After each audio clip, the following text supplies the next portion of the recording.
बनिया बुद्धि अपनाओ और अपना बिजनेस बढ़ाओ। क्या होता है बनिया बुद्धि, क्या होता है बनियागिरी? अगर आपने ऐसा कुछ करना शुरू कर दिया जो इस वीडियो में आज मैं बतलाने जा रहा हूं, तो आपकी बिक्री और आपका इनकम दोनों बढ़ने लग जाएगा।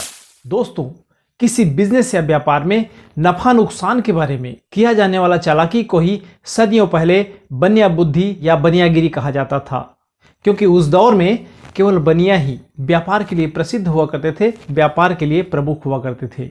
दोस्तों, आज इसी मजेदार टॉपिक पर मैं आपके साथ कुछ ज्ञानवर्धक बातें और कुछ व्यापार के टिप्स, कुछ व्यापार के सूत्र आपके सामने रखने जा रहा हूं। वीडियो को अंत तक जरूर देखिएगा, एक भी वाक्य मिस मत कीजिएगा। क्यों? क्योंकि आपके व्यापार के लिए काफ़ी फायदेमंद हो सकता है। दोस्तों नमस्कार, मैं मोहन थवाइट एमटेक चैनल में फिर से एक बार आपका स्वागत करता हूं और इसी तरह से यूजफुल टिप्स देखने के लिए एमटेक चैनल को सब्सक्राइब जरूर कीजिए, साथ ही नोटिफिकेशन की ऑल बटन घंटी को जरूर दबा दीजिए ताकि मेरा आने वाला लेटेस्ट वीडियो आप सबसे पहले देख सकें। तो आइए आगे बढ़ते हैं। सूरज अपनी प्रकाश बिखेरने के लिए अलग ब्रह्मांड या अलग रास्ते की तलाश नहीं करता, बल्कि वो जिस रास्ते से गुजरता है वहां अपना प्रकाश बिखेर देता है। दोस्तों, एक व्यापारी अपने व्यापार को हमेशा आगे बढ़ाने के बारे में सोचा करता था, हमेशा कुछ न कुछ बेचने के बारे में सोचा करता था, या ये कहें कि उसके शरीर में खून के साथ बेचने के सारे तत्व मौजूद थे जो बहते रहते थे, जिसे हम आम भाषा में जुनून कह सकते हैं। तो आइए उसकी बनिया बुद्धि के, उसकी चालाकी के कुछ एग्जाम्पल मैं आपके सामने रखने जा रहा हूँ। एक दिन सुबह सुबह व्यापारी मंदिर गया पूजा करने के लिए। उसने देवी के दर्शन किए, फिर उसके बाद पुजारी से एक सवाल किया, पंडित जी एक बात बतलाइए मुझे, ये जो दीपक जल रहा है घी से जल रहा है या तेल से जल रहा है? पंडित जी ने कहा ये तेल से जल रहा है। व्यापारी ने कहा कौन से तेल से जल रहा है? पंडित जी ने नाम बता दिया तेल का। अब व्यापारी कहा क्या रेट लाते हैं आप? पंडित जी ने भाव बता दिए। तब व्यापारी ने कहा पंडित जी, हमारे शॉप में ये तेल इस कीमत पर मिलता है, अगर आप महीने में 5 टीन तेल भी लेकर आते हैं तो आपके 100 रुपये बच जाएंगे। और हाँ, ये फ़ोन नंबर मैं यहाँ पे छोड़े जा रहा हूँ, जब भी ज़रूरत हो आप मुझे फ़ोन पर कर दिएगा, 1 घंटे के अंदर मैं आपको भिजवा दूंगा। और इस तरह वो मंदिर से जैसे ही बाहर निकला, तो जानते हैं आप आजकल हर जगह मंदिरों पे बाहर स्टेचू बना रहता है, पुतले बने रहते हैं, तो इसी तरह के वहाँ पर भी 100 पीस के पुतले बने हुए थे, जहाँ बारिश के बाद उन मूर्तियों के कलर उधड़ रहे थे। और उसे लगा ये मेरे काम की बात है, और जब वो उसने पता लगाया तो पता चला कि उन मूर्तियों का देखरेख वहाँ की समिति द्वारा होता है। उसने समिति से कांटेक्ट किया और उनसे चर्चा किया कि मूर्तियों पर रंग रोगन आप लोग कब करवाते हैं। तो समिति ने आखिरी जानकारी दे दिया कि वो साल के किस समय में मूर्तियों को पेंट कराते हैं। तो व्यापारी ने कहा देखिए भाई साहब, अगर इन मूर्तियों को पेंट करने के लिए पॉलिश अगर मेरे शॉप से आए तो मैं आपको 2% या 5% तक कमीशन दे सकता हूँ। और इस तरह से वो मंदिर से बाहर आते आते उन मूर्तियों पे पॉलिश करने का सौदा भी साथ करते चला आया। क्या बात है दोस्तों, जिनके सर पर बेचने का जुनून सवार होता है वो किसी के शव यात्रा में जाकर भी शमशान घाट में लाखों का सौदा कराते हैं। व्यापार करने वाले को ग्राहक नहीं मिलता, इस बात से मैं सहमत नहीं हूँ। भाई आखिर खरीदने वाले इंसान कौन होते हैं? हम और आप जैसे इंसान। और इंसान यत्र तत्र सर्वत्र, जिधर आप नजर उठाएंगे हर तरफ इंसान ही मौजूद है।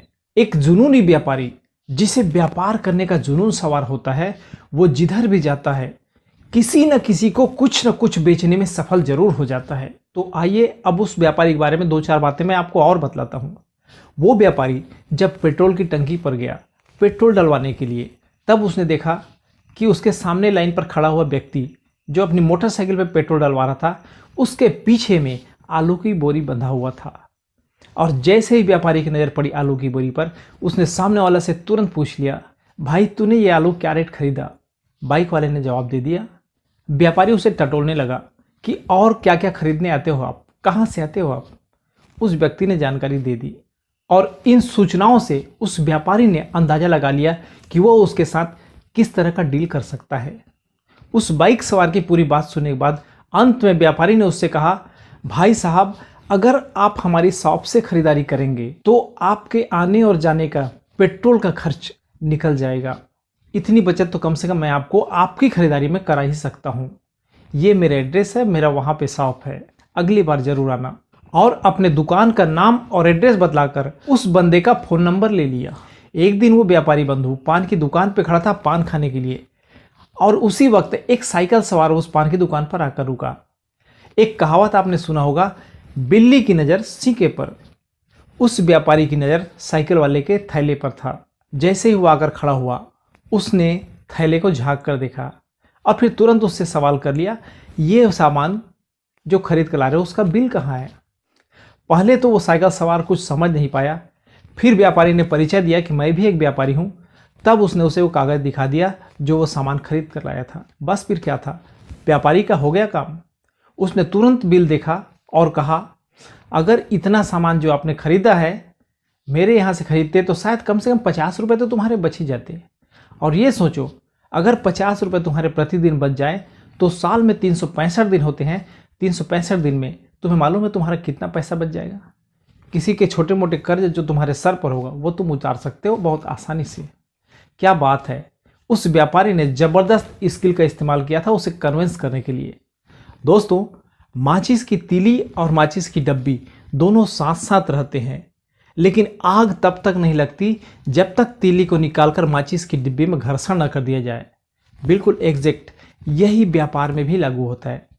दुकान में सामान पहाड़ के जैसा खड़ा क्यों न हो, लेकिन जब तक लोगों को खरीदारी के लिए प्रेरित न किया जाए, बेचने का माहौल पैदा न किया जाए, लोगों के साथ डील करने के लिए बेहतर अवसर पैदा न किया जाए, तब तक एक व्यापारी एक औसत दर्जे का ही व्यापार करता है। उसका बिजनेस कभी तेजी से ग्रो नहीं करता। इसीलिए कह रहा हूँ, एक व्यापारी और उसका बिजनेस माचिस की तीली और माचिस की डिब्बी की तरह होता है। जानते तो सभी हैं, तरीके सभी को मालूम है कि व्यापार को ग्रोथ कैसे करना है, लेकिन ग्रोथ वही करता है जो निरंतर प्रतिदिन थोड़े थोड़े कुछ न कुछ नए करने का प्रयास करता है। दोस्तों, हमारे पड़ोस में एक अग्रवाल व्यापारी रहते हैं जिन्हें मैं बचपन से व्यापार करते हुए देखते आ रहा हूँ। काफ़ी कुछ नज़रों से मैंने देख देख कर उनसे सीखा है। उनसे संपर्क में जब जब मैं आया हूँ कुछ न कुछ नई बातें मैंने सीखा है। उनके अंदर में एक गजब का व्यापारी गुण मौजूद है। उनके शॉप में जैसे ही कोई व्यक्ति अंदर आता है, चाहे परिचित हो, अपरिचित हो, दोस्त हो, दुश्मन हो, कोई भी हो, उनके होठों पर बत्ती सी नजर आने लग जाता है। अगर सामने सड़क पर किसी कारणवश किसी व्यक्ति के साथ में तू मैं हो गया हो, झगड़ा हो गया हो, कुछ कहा सुनी भी हो गई हो, लेकिन अगर वो व्यक्ति उनके शॉप में आ गया तो उनको देखकर उनके माइंड में कोई और ख्याल नहीं आता, केवल एक ही बात आता है, ये व्यक्ति मुझसे कुछ न कुछ आज खरीदने आया है और मेरा फर्ज है मैं इस व्यक्ति से कितना निकलवा सकता हूँ। क्यों? क्योंकि उनका मानना है कि जिस तरह से डॉक्टर जब उसके सामने ऑपरेशन थिएटर में एक पेशेंट होता है तो वो दोस्त दुश्मन रिश्तेदार नहीं होता, सिर्फ एक पेशेंट होता है। बिल्कुल इनका यही कहना है कि आपके शॉप में आया हुआ व्यक्ति केवल और केवल आपका ग्राहक होता है, ना दोस्त होता है, ना दुश्मन होता है। वाह, इस बात के लिए मैं उनकी दिल से तारीफ करता हूँ। दोस्तों, अब मैं आपको एक कहानी सुनाने जा रहा हूँ, ध्यान से सुनिएगा। एक बनिया की कहानी, बहुत ही जबरदस्त चालाकी के साथ उन्होंने कैसे शानदार डील किया। दोस्तों, हुआ यूं कि एक बड़ी कंपनी के कंस्ट्रक्शन का काम चल रहा था। वहां पर बहुत बड़े बड़े मशीनें लगाई जा रही थी और साथ ही एक मशीन ऐसा आया था जिसे जमीन के अंदर 25 फीट गहरे गड्ढे में स्थापित किया जाना था। ये बात उस दौर की है जब क्रेन बहुत कम मात्रा में उपलब्ध हुआ करते थे, इसलिए कंपनी ने टेंडर खोल दिए। किसी ने 15 लाख, किसी ने 20 लाख, किसी ने 25 लाख, इस तरह से टेंडर भर दिए। वहां एक बनिया रहता था। बनिया को भी पता चला, वो दौड़ा दौड़ा गया और सारा माजरा समझने का प्रयास किया और ये पता लगाया कि किसने क्या टेंडर भरा है। अब उसके दिमाग में एक सवाल आया और वो सवाल उसने कंपनी से जाकर पूछा कि मुझे आप एक बात बताइए, इस भारी भरकम मशीन को अगर पानी पड़ जाए तो क्या ये मशीन खराब हो सकता है? कंपनी ने कहा नहीं, बिल्कुल नहीं। तब बनिया ने टेंडर भर दिया 10 लाख रुपए का, और चूंकि बनिया का टेंडर सबसे कम था इसलिए उसे टेंडर मिल गया। अब उससे सवाल किया गया कि आप इस भारी भरकम मशीन को 25 फीट गड्ढे में कैसे सेट करेंगे? बनिया ने कहा, ये आप ना पूछो तो बेहतर है, बस आप मुझे वो समय बताइए, वो तारीख बताइए जिस समय मुझे इसे स्थापित करना है।